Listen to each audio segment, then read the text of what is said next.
The Great Gatsby isn't just a story about a rich man and his big house. It's about chasing dreams, losing yourself in illusions, and realizing that sometimes what you want most is already too far gone. Set in the roaring 1920s, it follows the mysterious life of Jay Gatsby, a man with a past full of secrets and a future built on a fantasy. The narrator is Nick Carraway. He's not flashy like the others in the story, but he's observant, watching from the sidelines as people lie, cheat, and pretend their way through life.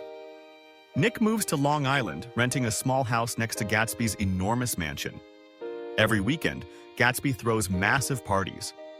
Strangers flood his home, drinking, dancing, and gossiping. But no one really knows who Gatsby is. And Gatsby doesn't even attend most of the parties. He watches, waits. Nick soon learns that Gatsby has a reason behind everything he does.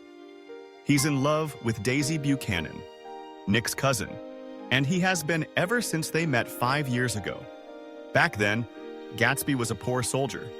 Daisy was rich and beautiful. They had a brief romance, but she married another man, Tom Buchanan, while Gatsby was away at war. Gatsby never got over her. Everything he's done, becoming rich, building the mansion, throwing those wild parties, it was all to win her back. Tom, Daisy's husband, is arrogant, racist, and unfaithful. He's having an affair with Myrtle Wilson, a woman from a lower class who lives in a gray, dusty place called the Valley of Ashes. It's a sad contrast to the glitter of Gatsby's world. Myrtle's husband, George Wilson, owns a small garage and has no idea what's going on.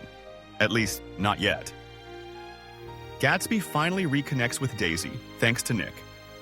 At first, it's awkward, but then, the spark returns. They begin an affair.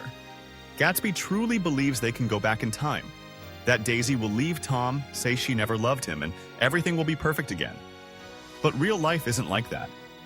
Daisy is conflicted. She likes Gatsby, but she's not willing to give up her life, her comfort, her status. Then, everything starts to fall apart. During a hot summer day in New York, the truth starts bubbling up. Tom confronts Gatsby. Gatsby wants Daisy to say she never loved Tom, but she can't do it. Not completely. And in that moment, Gatsby's dream starts to crack. On the way back from the city, tragedy strikes. Daisy, driving Gatsby's car, accidentally hits Myrtle and kills her. But Gatsby takes the blame.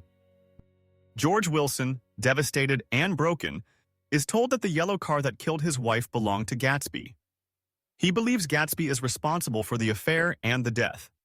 So, in a tragic end, he shoots Gatsby, and then himself. Gatsby dies waiting for Daisy to call, waiting for a future that was never real. Nick is left to deal with the mess. No one comes to Gatsby's funeral.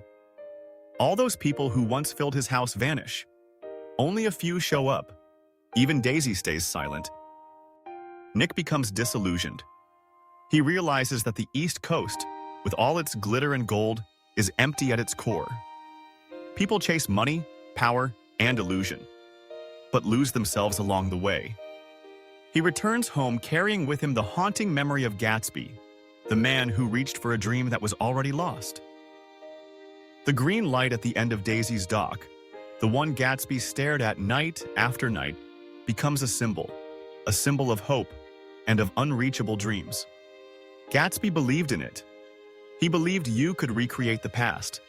But the truth? The past doesn't wait for anyone. Fitzgerald's novel is short, but it cuts deep.